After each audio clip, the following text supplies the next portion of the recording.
My luxury suite on the 27th floor was a gilded cage, and the only way out was a whispered warning from a maid. Exit. Via fire escape. Now. The air in my hotel room on the 27th floor was the kind of artificial perfection only serious money can buy. It was cool, crisp, and smelled faintly of lemon polish and recycled success. Below me, the city was a glittering circuit board, a web of lights and motion that made my own life feel incredibly small and insignificant. I was just a consultant, a hired gun of spreadsheets and projections, brought in to close the deal of a lifetime with a man named Julian Croft. And Julian was the kind of man who didn't just own a piece of the city below, he felt like he owned the very air we were breathing. Our preliminary meetings had been a masterclass in quiet power. He was handsome in that sharp, tailored way that suggests generations of wealth. His smile was a weapon, disarming and predatory all at once. He'd listen to my pitch, his steel gray eyes never leaving mine, making me feel like the most important person in the world, and also like an insect under a microscope. The deal was for a new logistics algorithm I'd developed, and Croft's company was poised to make me a very, very wealthy man. All I had to do was sign the final papers in his suite tomorrow morning. This trip, this hotel, this view, it was all a taste of the life that awaited me. I'd only seen the maid a handful of times. She was a small, quiet woman, probably in her late 40s, with a face etched with a permanent, weary kindness. Her name tag said Maria. She moved through the suite with an unobtrusive grace, a ghost who plumped pillows and replaced tiny, overpriced bottles of water. We'd exchanged a few nods, maybe a quiet hello, but nothing more. She was part of the seamless, invisible machinery of the hotel, and I was a temporary guest, a ghost of a different sort. That afternoon, a few hours before I was supposed to have a final prep call with my team, I noticed something was off. A single, expensive-looking black leather glove was sitting on the polished surface of my desk next to my laptop. It definitely wasn't mine. I was about to call the front desk when Maria let herself in for the evening turn-down service. She started her routine, her movements economical and precise. When she reached the desk, she picked up the glove without a word, her expression unreadable. "Oh, sorry," I started. "I was just about to report that." She cut me off. Not with words, but with a tiny, almost imperceptible shake of her head. Her eyes flickered towards the door, then back to me. A jolt of something, not quite fear, but a cold, sharp unease, shot through me. She tucked the glove into her apron pocket and continued her work. I stayed quiet, watching her in the reflection of the floor-to-ceiling window. The city lights seemed to mock my sudden anxiety. I was being ridiculous. It was a misplaced glove, but the feeling lingered. Julian had insisted on this hotel. He'd insisted on handling all the arrangements. He'd even insisted our final informal chat tonight happen here, in my suite, instead of the hotel bar. "Privacy is paramount," he'd said with that easy smile. At the time, I'd found it accommodating. Now, it felt controlling. I shook my head, trying to clear it. I was letting the pressure get to me. This was deal-closing jitters, nothing more. Maria finished turning down the bed, the crisp white sheets a perfect inviting triangle. She moved towards the door, her cart laden with towels and cleaning supplies. As she passed my chair, she stumbled slightly, a little gasp escaping her lips. Her cart bumped against my desk, and a small stack of complimentary coasters scattered across the floor. "Oh, I am so sorry, sir," she whispered, her voice trembling slightly as she knelt to pick them up. "It's no problem, really," I said, bending down to help her. Our hands met as we both reached for the last coaster. Her fingers were rough and calloused, but they were surprisingly strong. For a fraction of a second, her grip tightened on mine, and her dark, fearful eyes locked onto my own. It was a look of such raw, desperate warning that it stole the breath from my lungs. and in that fleeting moment, I felt her press something small and fold it into my palm. It was a piece of paper, thick like a napkin. She stood up, her composure instantly returning. Quote 1. She didn't look at me again as she pushed her cart out the door, which clicked softly shut behind her. I sat there for a full minute, my heart hammering against my ribs. The silence of the room was suddenly deafening. My hand was clenched into a fist, the paper crinkling inside it. What the hell was that? Was I losing my mind? Slowly I unfurled my fingers. The note was written in rushed, blocky letters on a cocktail napkin from the hotel bar. The ink was slightly smeared, as if written in a panic. There were only 6 words. 6 words that shattered the perfect, climate-controlled world of my luxury suite. Exit via fire escape. Now! I stared at it, my brain refusing to process the message. Fire escape? Why? It had to be a joke, a prank by one of my colleagues. But Maria's face, that look in her eyes wasn't a joke. It was pure, undiluted terror. I stood up and walked to the window, peering down at the dizzying drop. The fire escape was a rickety-looking metal contraption bolted to the side of the gleaming glass and steel building. It looked like a skeleton clinging to the hotel's skin. A bead of sweat trickled down my temple. This was insane. Julian was a billionaire CEO, not a mob boss. This was a software deal, not an espionage thriller. I was about to crumple the note and toss it in the bin, to laugh at my own paranoia when I heard it. A soft metallic sound from the hallway. Not a knock. It was the distinct electronic whir of a keycard being slid into the lock of my door. The green light flashed. The mechanism clicked open, and the heavy wooden door began to swing silently inward. My blood turned to ice. Every muscle in my body locked. My breath caught in my throat. I was a statue, a deer caught in the headlights of an oncoming train. The door swung open with a hydraulic sigh, revealing not the smiling face of Julian Croft, but 2 men who were his perfect, terrifying antithesis. They were built like refrigerators and dressed in suits so dark they seemed to absorb the light from the room. They didn't have faces so much as impassive masks of granite, their eyes cold and empty as they scanned the suite. They moved with a synchronized, silent efficiency that was far more terrifying than any overt aggression.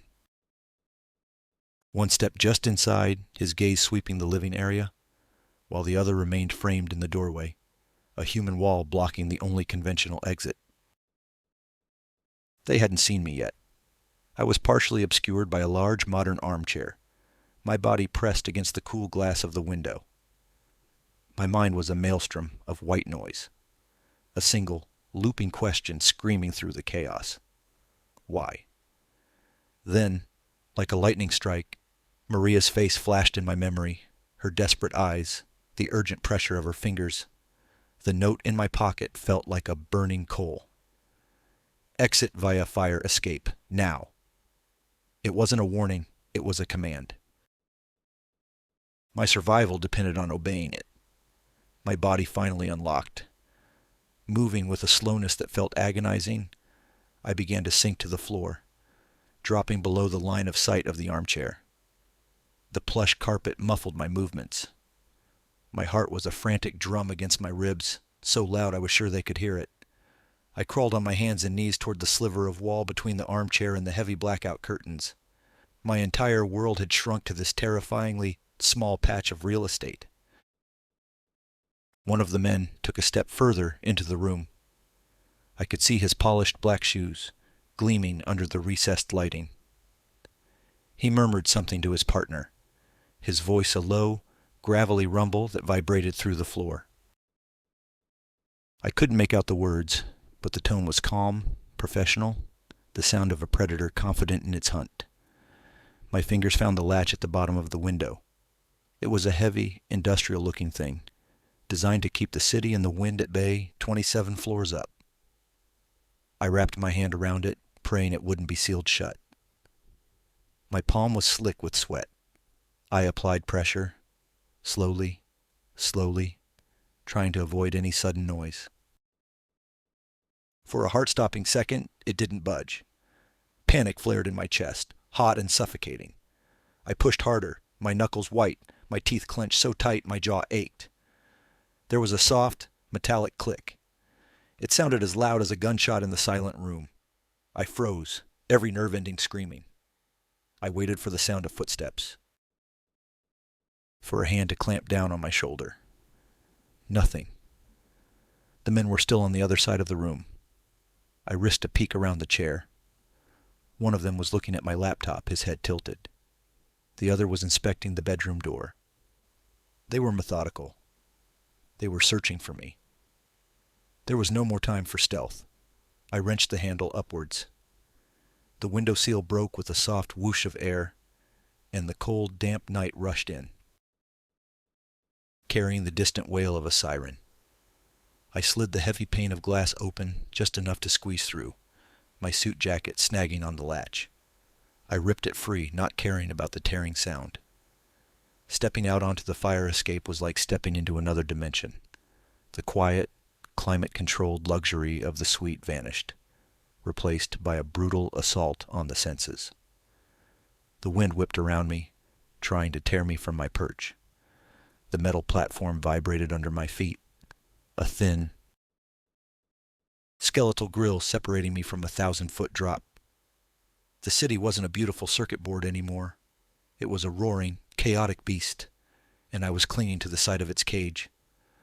I pressed myself flat against the cold brickwork, my fingers gripping the icy railing. I had to see. I had to know. I peered back through the open window. The two men had converged in the center of the room. They'd spotted the disturbed curtains, the open window. One of them walked over, his movements unhurried. He didn't even bother to look down.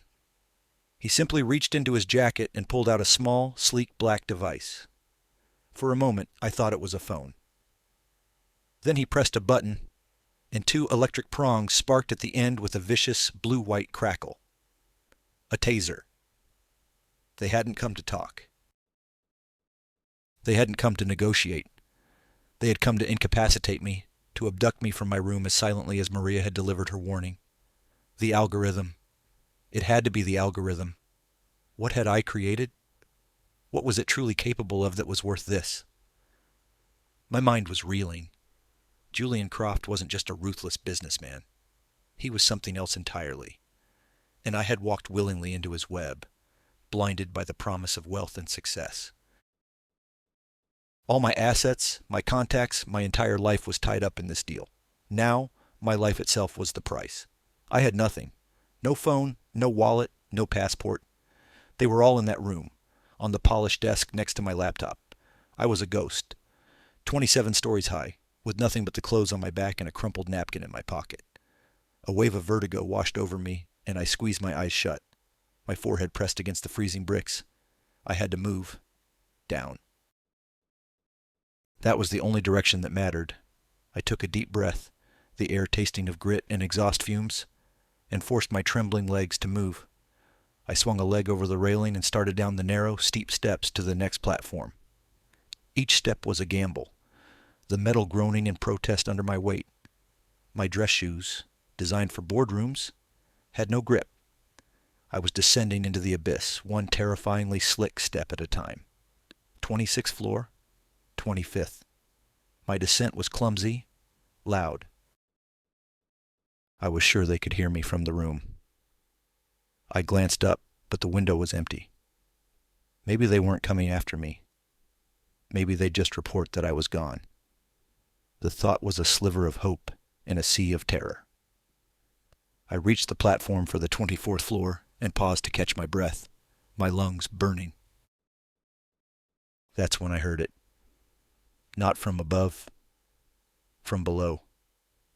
A sharp metallic clang from the platform directly beneath me, followed by a quiet cough.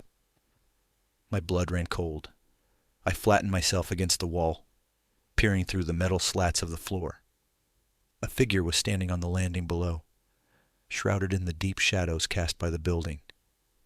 They were looking up, as if they had been waiting for me. Then a voice drifted up, cutting through the howl of the wind.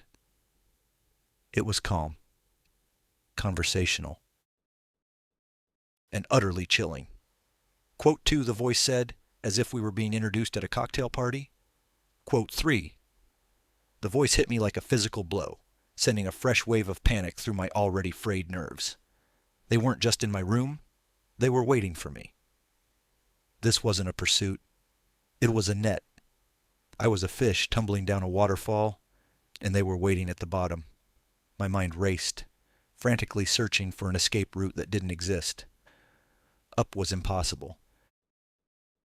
Down was a trap. The only other option was a 24-story leap onto the unforgiving pavement below.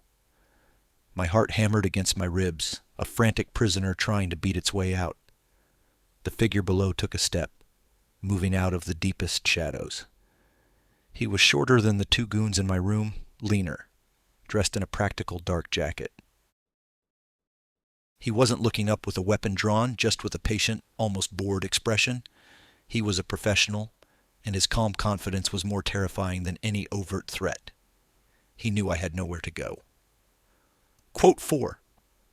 The man called up, his voice still maddeningly level. Quote 5. My brain was finally kicking back into gear, adrenaline overriding the paralysis. Messy. He thought this was messy. I gripped the icy railing, my knuckles turning white. They had me cornered, but I wasn't going to make it easy for them. The fire escape was a ladder, a vertical trap, but it was also a weapon. "Stay back," I yelled, my voice sounding thin and pathetic against the wind. It was a bluff, and we both knew it. The man below just sighed, a sound of mild exasperation. He started to climb. He moved with an unnerving agility, his feet finding sure holds on the slick metal steps. He was a predator ascending to its prey. I scrambled backwards, away from the stairs, pressing myself against the hotel wall. My eyes darted around, searching for anything, any advantage. There was nothing. Just brick, steel, and a terrifying amount of empty space. Then I saw it.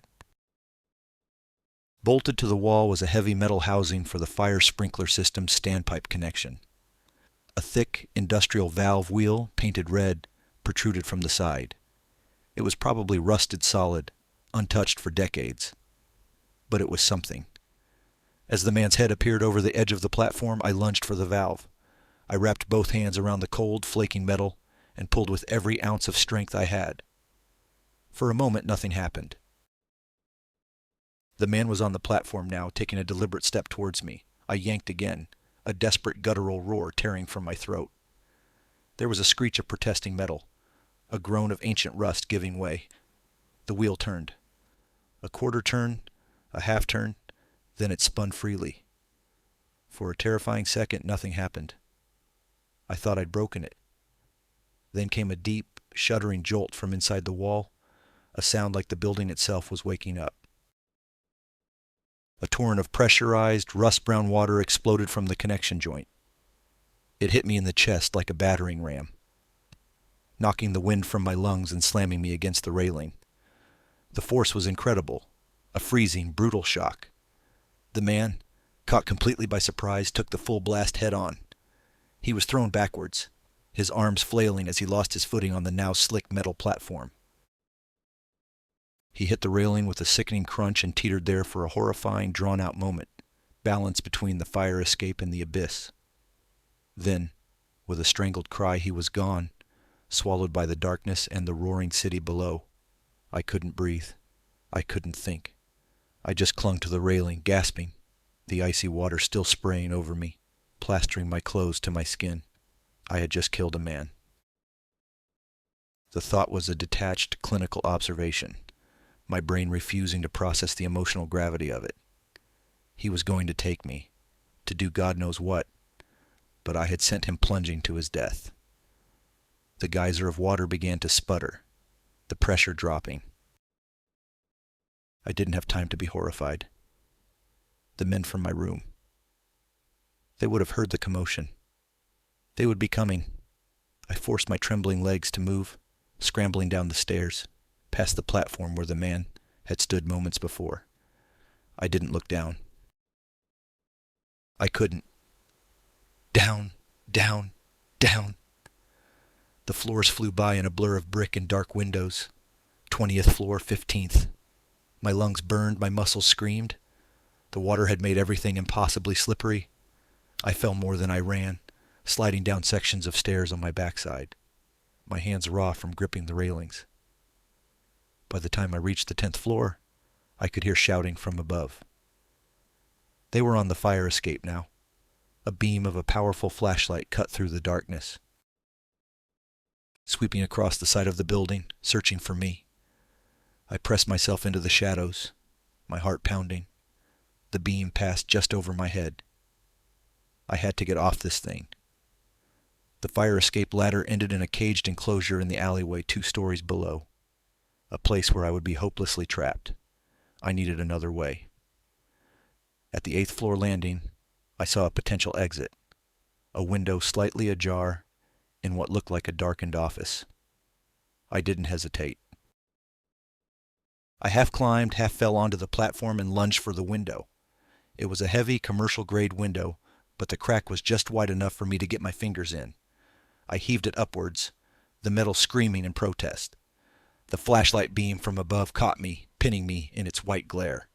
"There he is!" a voice roared from above. I threw my shoulder against the window, shoving it open just enough to squeeze through, and tumbled headfirst into the pitch-black room, landing in a painful heap on a hard floor. I crab-walked away from the window just as the glass exploded inwards, shattered by a gunshot. The sound was deafening in the enclosed space. A second shot followed, punching a hole in the wall just inches from my head, showering me with plaster dust. I was in some kind of storage room, filled with the silhouettes of filing cabinets and stacked boxes. I scrambled to my feet, my mind racing. Where do I go? I fumbled for a door, my hand slapping against the cool metal of a filing cabinet before finding the outline of a door frame. I twisted the knob. Locked. Of course it was locked. Footsteps clattered on the fire escape outside. They were coming. I was trapped.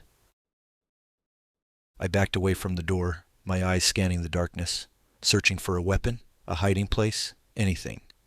My back hit another wall. I followed it with my hands, my breath coming in ragged gasps. My fingers brushed against something else. Another door. Please be open. Please be open. Please be open. I turned the handle. It clicked and swung inward. I didn't know where it led. I didn't care. I slipped through the opening and gently closed it behind me just as I heard the heavy thud of a body landing in the storage room from the fire escape. I found myself in a dimly lit hallway. It was a service corridor, smelling of disinfectant and dust. Fluorescent lights flickered overhead.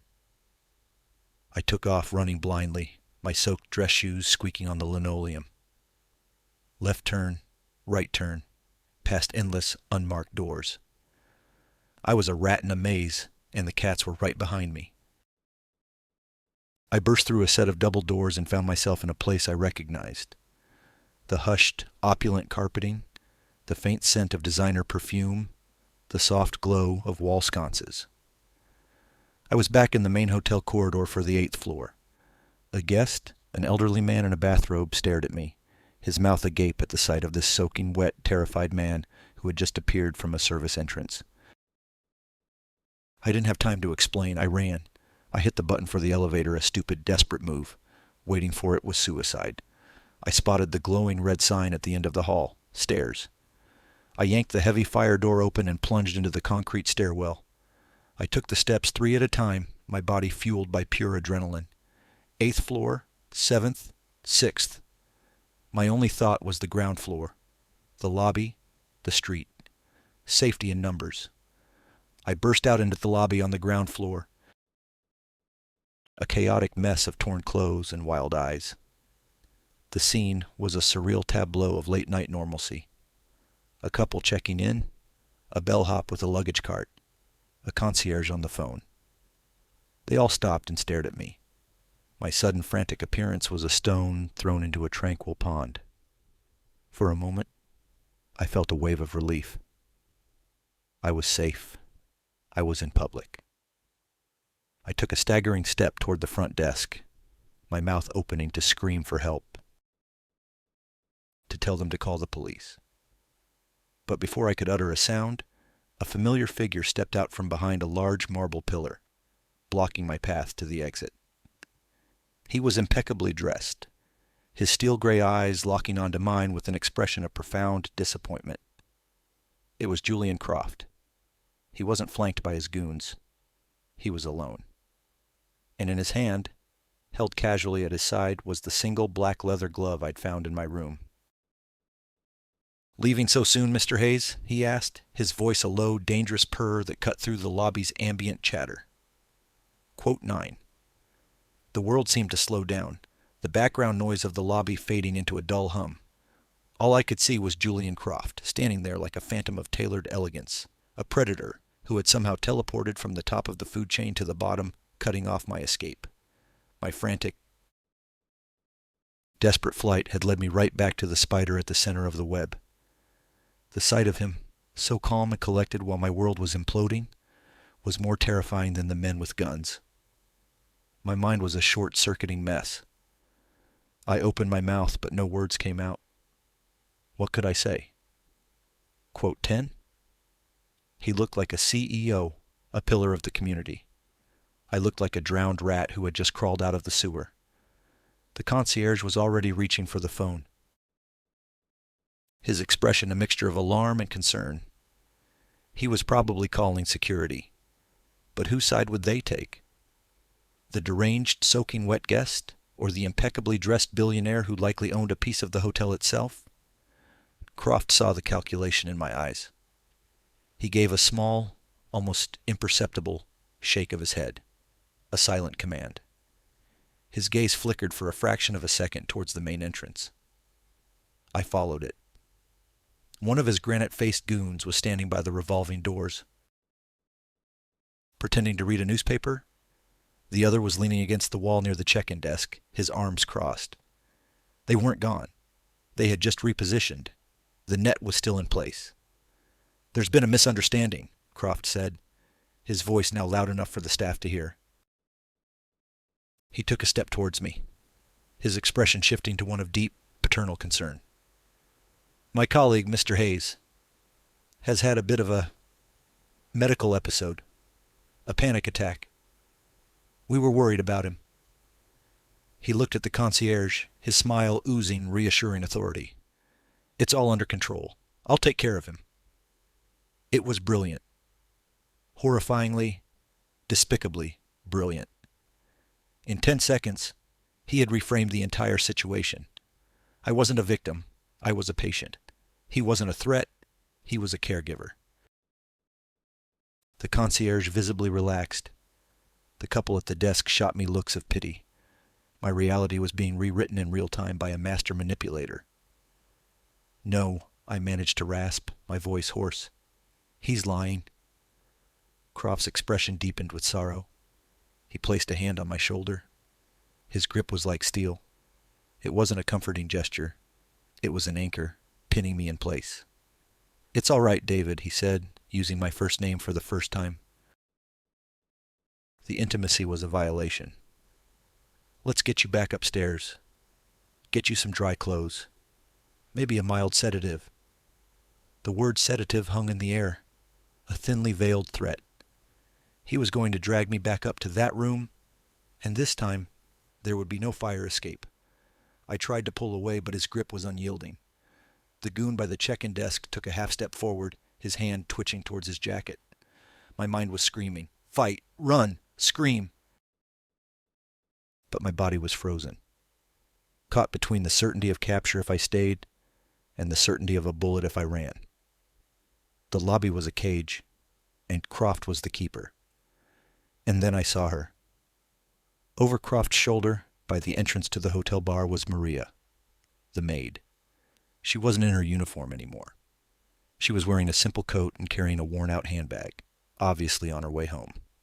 Our eyes met across the cavernous lobby. Her face, which had been a mask of terror earlier, was now filled with a different kind of expression. A grim, resigned resolve. She knew. She must have seen what happened, or known what was going to happen. She had tried to save me. I had failed. A silent, desperate apology formed in my eyes. I'm sorry. I'm caught. Croft, sensing my attention had shifted, began to turn his head. He was going to see her. He was going to know who warned me. In that split second, I knew with absolute certainty that if he saw her, if he made that connection, she was dead. She had risked everything for me, a complete stranger. I couldn't let her pay the price for my own stupidity. I had one card left to play, one desperate, insane Hail Mary of a move. With a surge of adrenaline, I stopped fighting Croft's grip. Instead, I went limp, my body sagging against his. I let out a loud theatrical groan, my head lolling to the side. The water, I gasped, forcing a wild, unfocused look into my eyes. It's in my head. The pressure. Croft was momentarily thrown off balance by my sudden compliance. That's it, he said, his voice a soothing poison. Let's go upstairs. No, I shouted, shoving him away with a sudden burst of strength. He stumbled back a step, his surprise genuine. I didn't run for the door. I didn't run for the stairs. I ran for the center of the lobby, towards the grand, ornate fountain that was the hotel's centerpiece. I leaped onto the marble ledge and plunged face first into the freezing, knee-deep water, thrashing like a madman. Quote, 24, I screamed, splashing water everywhere. Quote, 25 through. The effect was instantaneous and absolute. Pity and suspicion turned to genuine alarm. This wasn't a man having a panic attack. This was a man having a complete psychotic break in the middle of a five-star hotel lobby. Guests scrambled out of the way. The concierge was frantically speaking into his phone. Croft was momentarily stunned, his carefully constructed narrative shattered into a million pieces. This was too public, too loud, too messy. His goons looked at him, awaiting instructions. But what could they do? Tasing a man in a fountain? Shooting him in front of 20 witnesses? It was impossible. I had made myself too big of a problem to solve quietly. I continued my performance, babbling about algorithms in the water supply and coded messages in the plumbing. I was creating chaos, a smokescreen of madness. And under the cover of that smoke, I saw Maria. She didn't run. She didn't hide. She simply turned, with that same grim resolve, and walked calmly out the side entrance of the hotel, disappearing into the night. She was safe. A small hysterical laugh bubbled up in my chest. I'd done it. I'd saved her. But as the first uniformed hotel security guards came running towards the fountain, their expressions grim, I realized the cost of my diversion. My escape was over. I was trapped. Croft recovered his composure. He stood at the edge of the fountain, looking down at me not with anger, but with a strange cold curiosity, like a scientist observing a particularly unpredictable lab rat. His plan to abduct me quietly was ruined. But as the security guards surrounded the fountain, ready to haul me out, a new, more horrifying realization dawned on me. He didn't need to abduct me anymore. With the entire hotel staff as his witness, Julian Croft, the concerned colleague, could now have me committed. He could have me locked away in a private facility, pumped so full of drugs that no one would ever believe my story about a murderous CEO and a life-saving algorithm. He wouldn't have to silence me in an alley. He could silence me in a padded room, perfectly, legally, and permanently. One of the security guards waded into the fountain, his hand reaching for my arm. Okay, sir, let's get you out of there. I looked past him, at Croft's face, and for the first time I saw him smile. Not his charming, disarming smile. This was a real one. It was a smile of pure, unadulterated victory. He had won.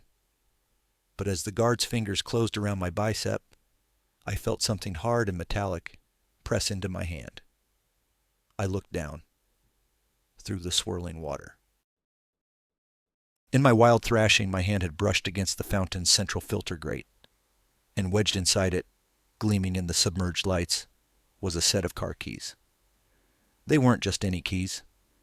Attached to the silver fob was a small plastic tag, the kind you get from a valet, and on that tag, written in faded black marker, was a single, impossible word: Maria.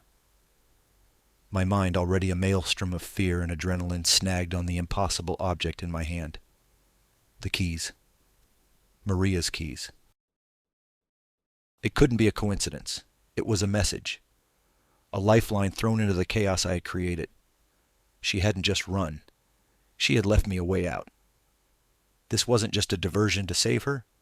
It was part of a plan I didn't even know I was in. The guard's grip tightened on my arm, trying to haul me to my feet. Come on, buddy, show's over. But the keys changed everything. They were a tangible piece of hope in a situation that had felt utterly hopeless a second before. I wasn't a rat in a trap anymore. I was a rat with a key. Get off me, I roared, finding a new reserve of strength. I wasn't acting anymore.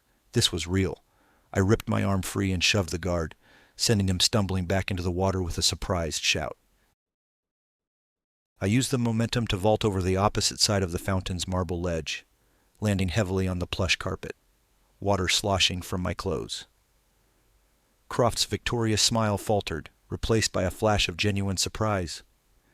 He had expected me to be a problem for security to handle, a loose end to be neatly tied up and institutionalized. He hadn't expected another breakout attempt. Quote, 29, he commanded, his voice losing its calm veneer for the first time.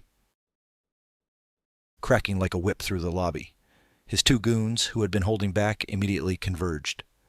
The one from the entrance moved to block the revolving doors. The other one started towards me, pulling the taser from his jacket again. The security guards were clambering out of the fountain, shouting. The whole lobby was closing in on me. But Maria hadn't left the keys for me to run out the front door. Valet. The tag said valet. I spun around, my eyes scanning the lobby. There. To the left of the main entrance, a small, discreet alcove with a sign that read valet parking, and next to it, a single door, likely leading to the underground garage. It was my only chance.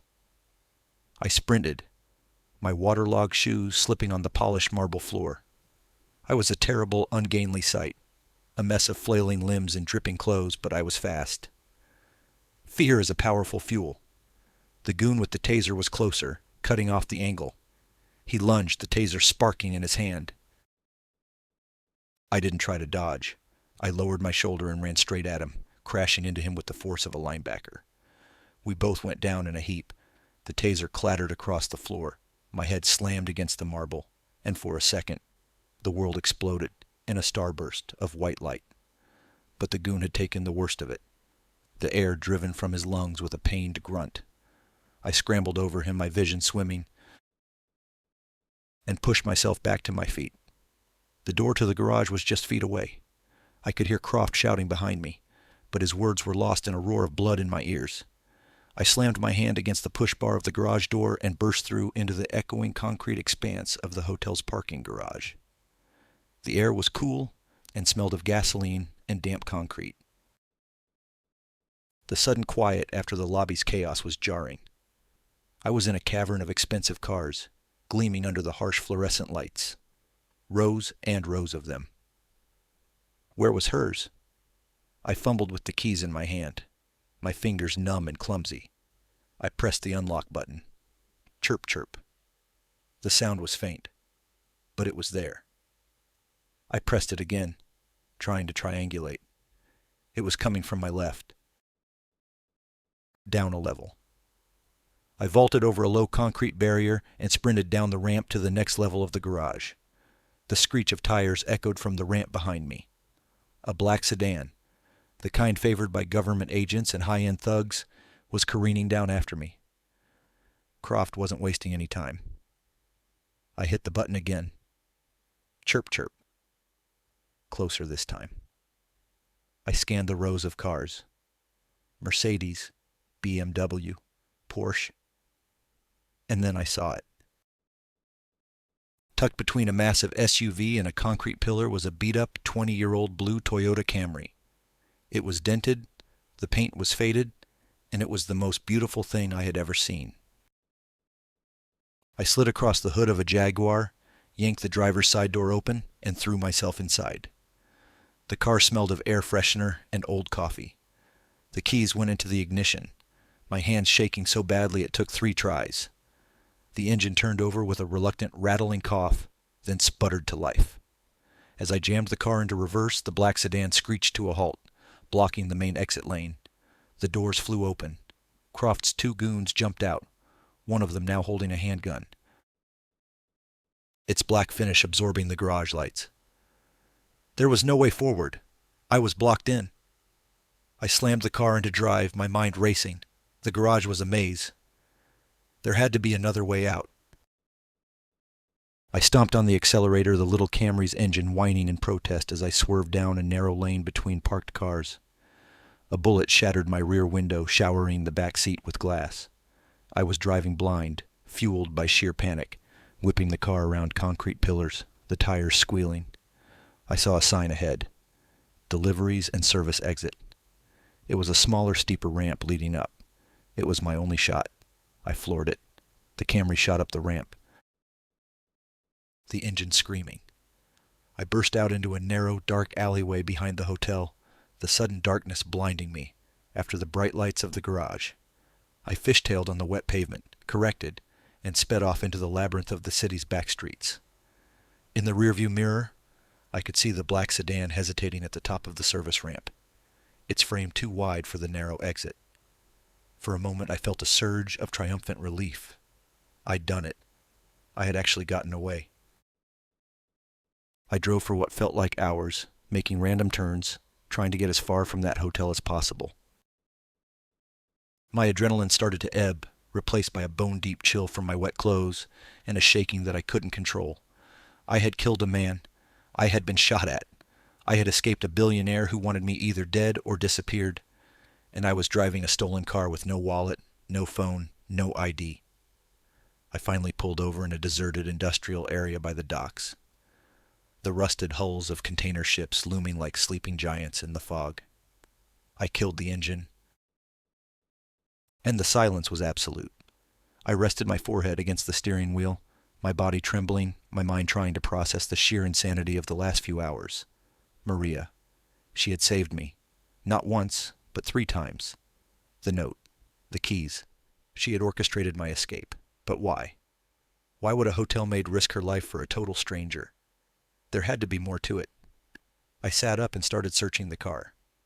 In the glove compartment, beneath a stack of napkins and an old insurance card, my fingers found a small, worn-out leather-bound journal. It wasn't a diary. It was a ledger. I opened it. The pages were filled with Maria's neat, precise handwriting. It was columns of dates, names, and numbers. But it wasn't financial data. The names were unfamiliar, but the heading on the first page sent a fresh jolt of ice through my veins. It read, Croft's Guests.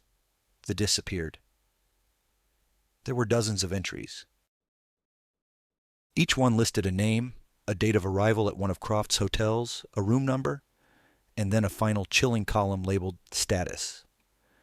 And in every single entry, the status was the same. Departure unconfirmed. Personal effects collected by Croft Security. I was just the latest name on a list of people who checked into Julian Croft's world and never checked out. My algorithm. It wasn't just about logistics. It had to be something more. Something that could track, find, or predict. Something that, in the wrong hands, could make people disappear with terrifying efficiency. Croft didn't just want my software. He wanted to ensure its creator couldn't sell it to anyone else. Or worse, talk about what he knew. My blood ran cold. He wouldn't stop hunting me. Not now, not ever. He couldn't afford to have a living witness. I looked at the ledger again. I wasn't just running for my life anymore. I was holding the evidence of a serial killer who operated out of 5-star hotels. Suddenly, a sound from the back seat made me jump, my heart leaping into my throat. It was a soft electronic chime, the kind a phone makes when it receives a text message. My own phone was back in the hotel room on the desk. This wasn't my phone. Slowly, I turned around. Lying on the floor of the back seat, half hidden under a crumpled blanket I hadn't noticed before, was a small glowing screen. It was a cheap disposable burner phone. And on its screen was a new message from an unknown number. I reached back, my hand trembling, and picked it up. The message was just 2 words. 2 words that changed everything. Again. Look up. The words on the screen glowed with an eerie, impossible light. Look up. It was a command, both simple and terrifying. My eyes darted to the rearview mirror, expecting to see the black sedan pulling up behind me. The alley was empty, shrouded in fog. I scanned the street ahead. Deserted. Dilapidated warehouses stared back at me with broken window eyes. Who sent this? Maria? How? My mind struggled to connect the dots. The car, the ledger, and now a burner phone I hadn't even known was here. She wasn't just a maid who had taken pity on me. She was organized. This was a contingency plan. My gaze drifted upwards, past the grimy windshield, towards the skeletal silhouettes of the cargo cranes that lined the docks. They were colossal metal beasts, sleeping giants against the bruised pre-dawn sky. I saw nothing. Just fog, steel, and the oppressive weight of the silence. Look up where? My heart was a frantic, irregular drumbeat. Was this a trap? Had Croft's people somehow planted this phone? Were they watching me right now? A sniper's crosshairs settling on the back of my head? The paranoia was a physical thing, a cold slime crawling up my spine. Then, a flicker of movement. High above, on the catwalk of the nearest, largest crane, a single light blinked on and off. Once, twice. It wasn't a warning light on the crane itself. It was smaller, more deliberate, like a flashlight. I stared, my breath held tight in my chest. What was I supposed to do? Get out of the car? Walk towards it? It felt like walking into the jaws of a shark. But every instinct that had kept me alive in the last few hours screamed that this was connected to Maria, that this was the next step on the path she had laid out for me. Croft was the known danger, the hunting wolf. This was the unknown, a potential sanctuary. I made my choice. I stuffed the burner phone and the ledger into the inside pocket of my ruined suit jacket, the damp fabric clinging to my skin. Taking a deep, ragged breath, I pushed open the car door. The cold, salty air hit me, a shock to the system. The fog swirled around my ankles as I stepped out, every sound magnified in the stillness. The crunch of gravel under my shoes, the distant moan of a foghorn out on the water. I started walking towards the crane, feeling impossibly exposed. I was a single moving target in a vast, empty landscape. My eyes were fixed on the catwalk high above, searching for the source of the light, which had now gone dark. The base of the crane was a mountain of rusted steel, a lattice of beams and ladders that disappeared into the thick blanket of fog above. A chain-link fence surrounded it, topped with barbed wire. But in one section, the fence had been neatly cut, the opening just large enough for a person to slip through. This was no coincidence. I was meant to come here. I slipped through the opening and stood at the foot of the access ladder. It was vertical, slick with condensation, and ascended into the darkness.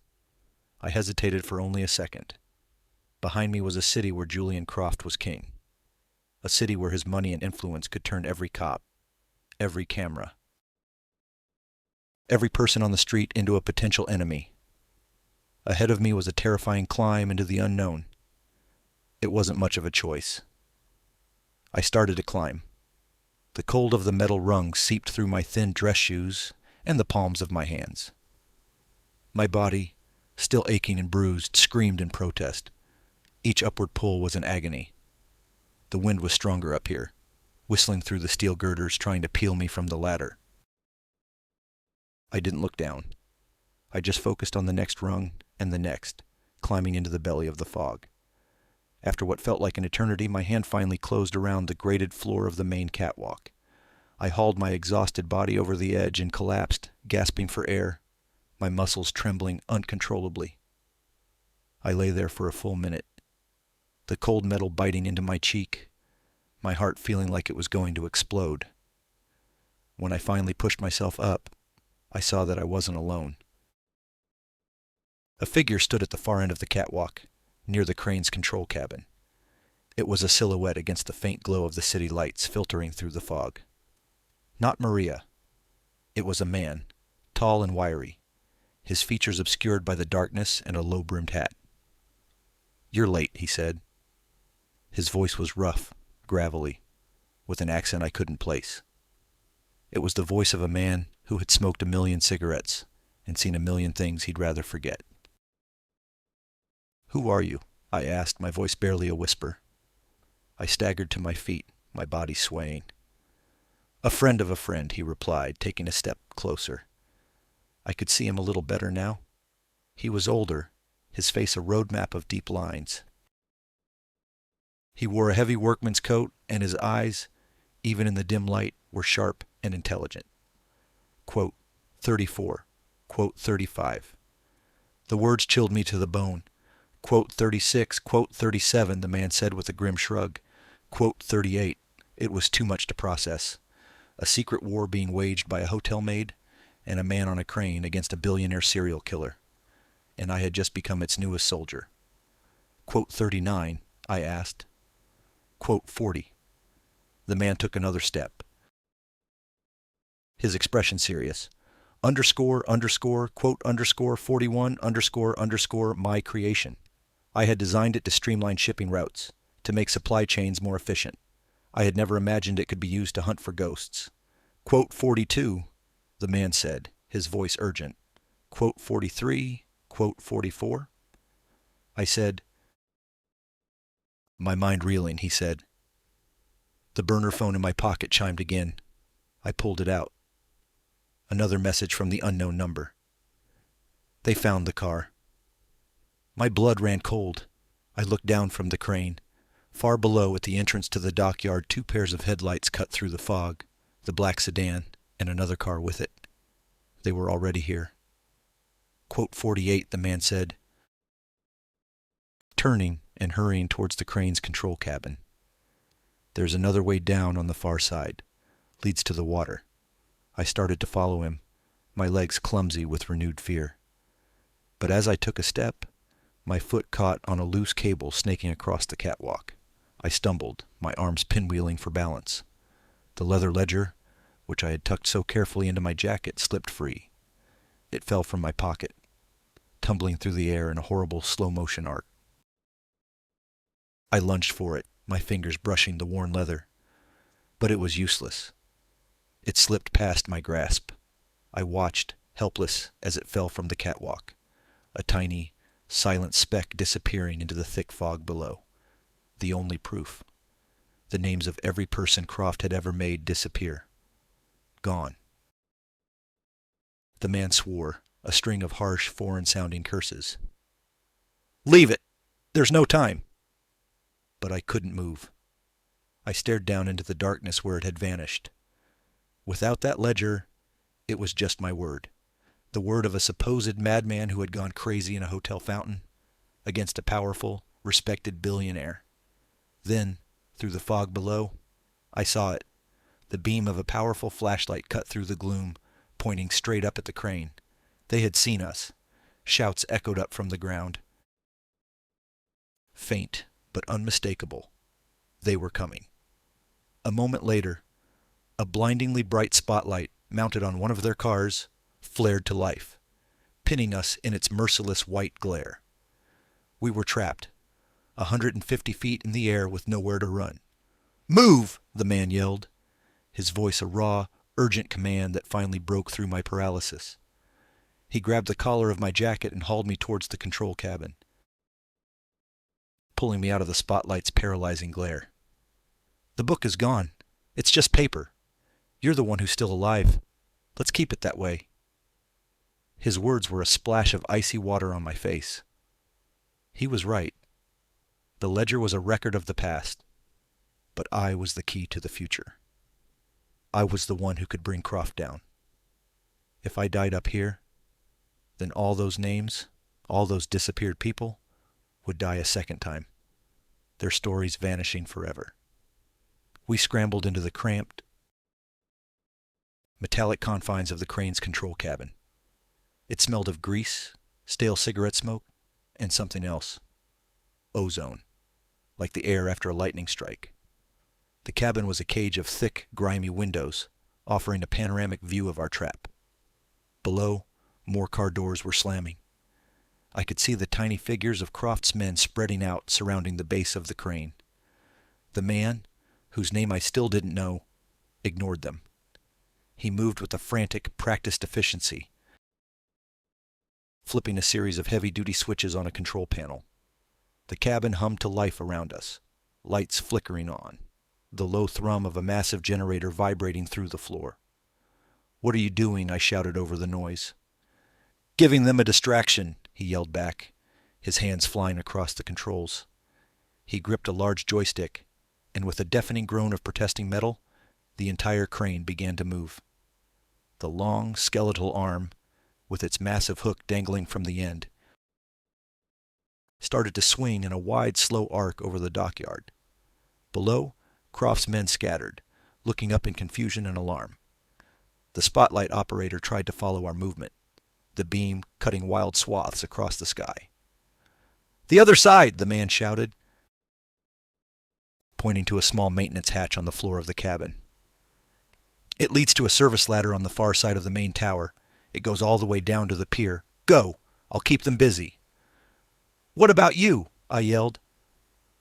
"They'll see you." He gave me a grim, wolfish smile, his face illuminated by the green glow of the control panel. "They'll be too busy looking at the 10-ton steel hook swinging at their heads. Now go." There was no time to argue. I wrenched the heavy hatch open and stared down into a dark, vertical shaft. The wind howled up at me. This was it. Another ladder. Another terrifying descent into darkness. I swung my legs into the opening and started down, my feet finding the cold, narrow rungs. "What's your name?" I called up, needing to know. Needing to put a name to the man who was saving my life. "They call me Gregor," his voice echoed down. "Now stop talking and climb." I climbed. The ladder was narrower than the first one, enclosed within the crane's main support structure, which offered some protection from the wind but plunged me into near total darkness. I could hear the crane moving above me, the screech and groan of its machinery, a symphony of chaos. I could hear shouts from below, and then a series of loud, percussive bangs, gunshots. They were shooting at the cabin. My descent was a blur of fear and motion, rung after rung, my arms and legs burning with the fatigue so deep it felt like it was in my bones. The air grew thicker, damper, smelling of salt and decay. Finally, my foot hit solid ground. I was at the bottom, standing on a wide concrete pier that jutted out into the black water. The crane towered over me like a metal god. Above, the crane's main arm was still swinging, a massive, destructive pendulum. Gregor was a genius. It was the perfect diversion. He had turned their prison into his weapon. The burner phone in my pocket buzzed again. A new text. "Pier 7. End of dock. Now." I looked down the long, dark expanse of the pier. About 100 yards away, a single dim light marked the end. Pier 7. I started running, my ruined dress shoes slapping against the damp concrete. The fog was thicker here, at water level, clinging to everything, muffling the sounds from the shore. It was my shield. I glanced back. The spotlight was still trying to track the operator's cabin, which meant Gregor was still alive, still leading them on a merry chase. He was buying me time. I couldn't waste it. As I neared the end of the pier, I saw the silhouette of a small boat, a fishing trawler, bobbing in the dark water. It was old and rusty, its engine idling with a low, throaty rumble. This was my ride, my escape. A figure emerged from the boat's cabin waving me on. As I got closer, my heart leaped. It was Maria.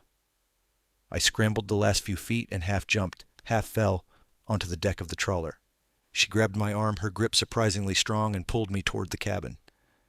"Get inside," she said, her voice tight with urgency. There was no trace of the meek, frightened maid from the hotel. This was a different woman entirely, focused, determined, and in command. "Gregor," I started, looking back at the crane. "Gregor can handle himself," she said, cutting me off. "He knew the risks. We all do." She cast off the thick mooring ropes and hurried to the boat's helm. The engine revved, and the trawler began to pull away from the pier, churning the black water as it turned out towards the open sea. I watched the crane, a monument of light and chaos, recede into the fog. I had made it. Against all odds, I was alive and free. A wave of exhaustion so profound it was almost dizzying washed over me.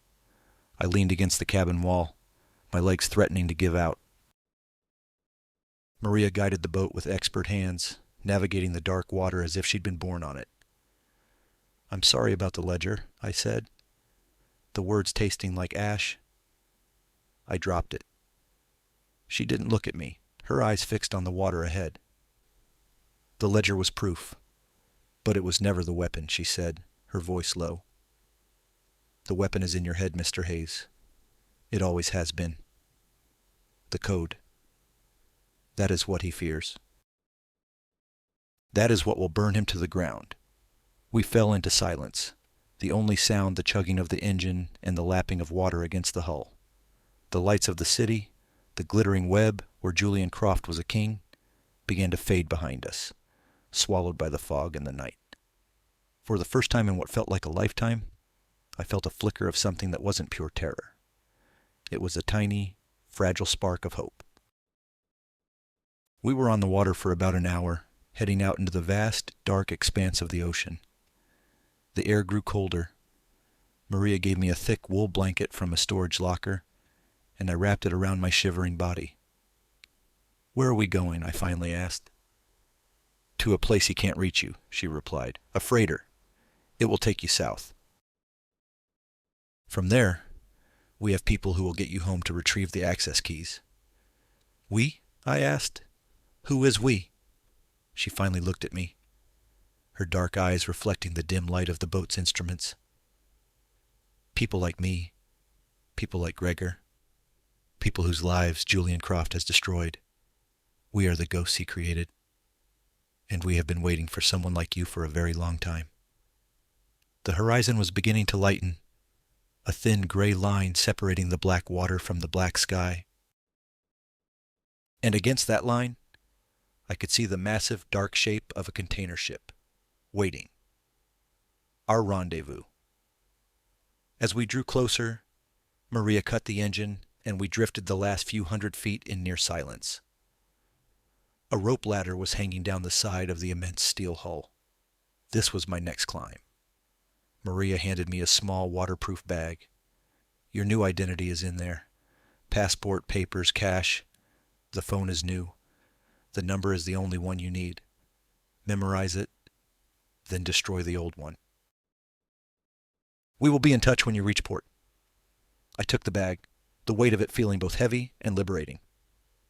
"Maria." "Thank you," I said, the words feeling utterly inadequate. "You saved my life." She gave me a small, sad smile. "Now you must save my brothers, and all the others. Go." I stood at the railing, ready to make the transfer to the ladder. The freighter loomed over us like a skyscraper. As I prepared to jump, a powerful searchlight from the freighter's bridge suddenly flared to life, pinning our small trawler in its beam.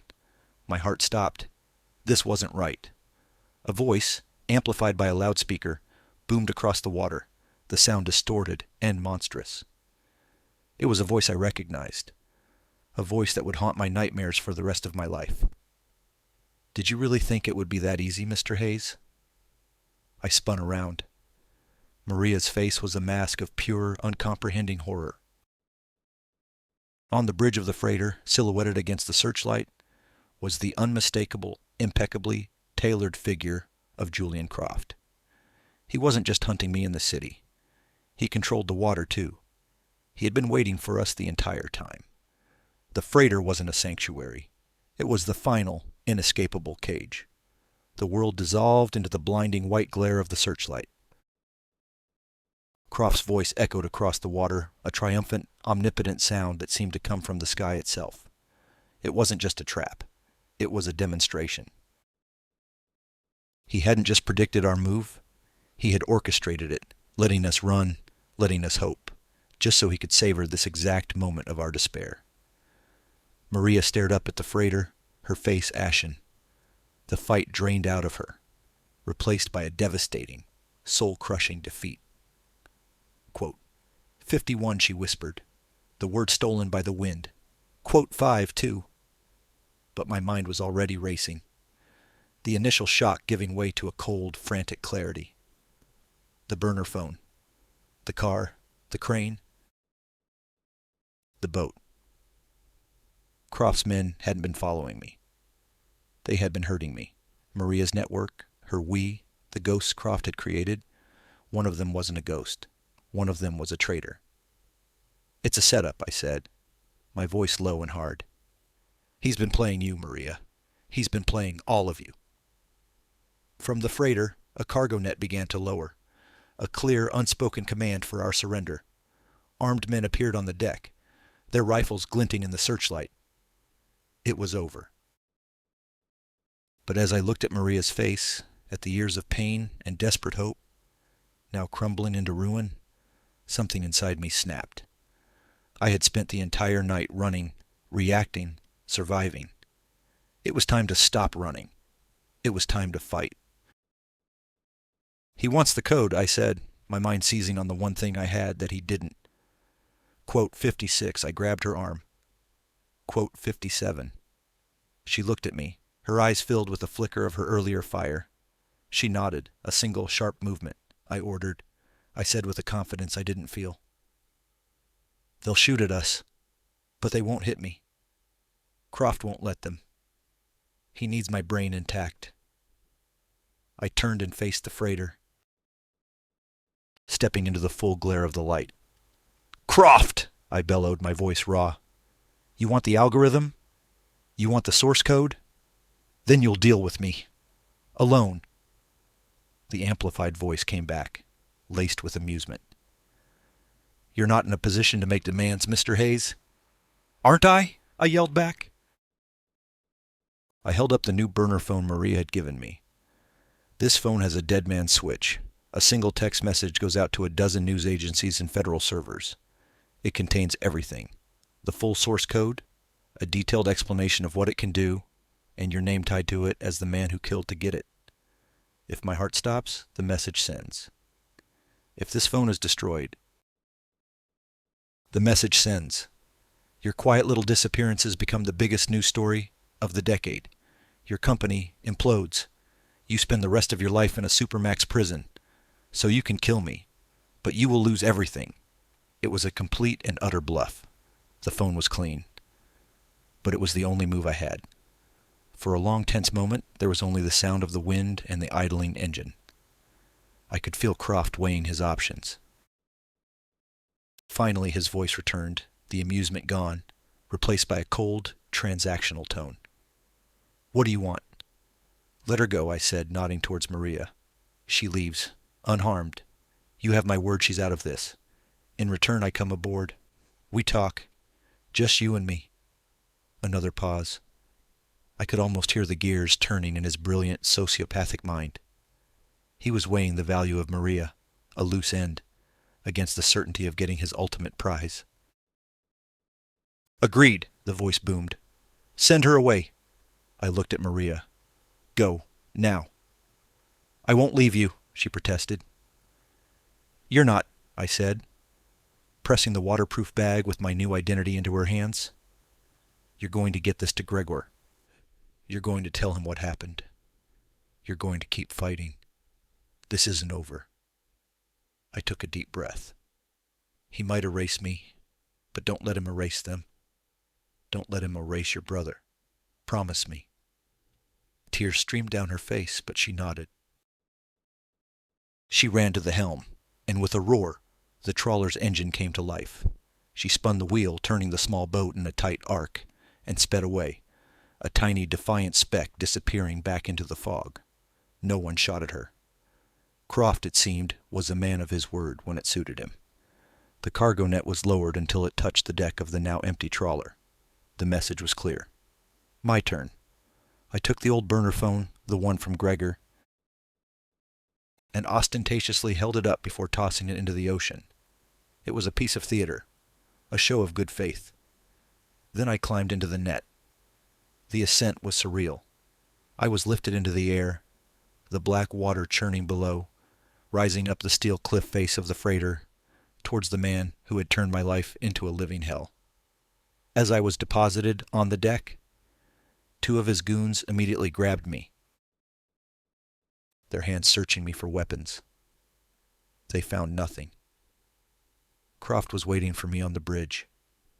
He stood before the main viewport, a cup of coffee in his hand, watching the sunrise. He was as calm and impeccable as he'd been in the hotel lobby. "A bold move, Mr. Hayes," he said without turning around. The dead man's switch. Very cinematic. I almost believed you. "What makes you think I was lying?" I asked, my heart sinking. He finally turned, a faint, condescending smile on his lips. "Because I know how you think. You're a creator, not a destroyer. You would never release that algorithm into the wild. You know the chaos it would cause. You value order, efficiency. That's why you designed it. You're just like me." "I am nothing like you," I spat. "No?" He gestured out the window, at the vast, empty ocean. "I bring order to a chaotic world. I identify threats, inefficiencies, people who stand in the way of progress, and I remove them. Your software will allow me to do that on a global scale, to predict the next disgruntled journalist, the next rival inventor, the next political obstacle, and remove them before they can even become a problem. Imagine it. A world without friction. A world that runs as perfectly and efficiently as your code." He was insane.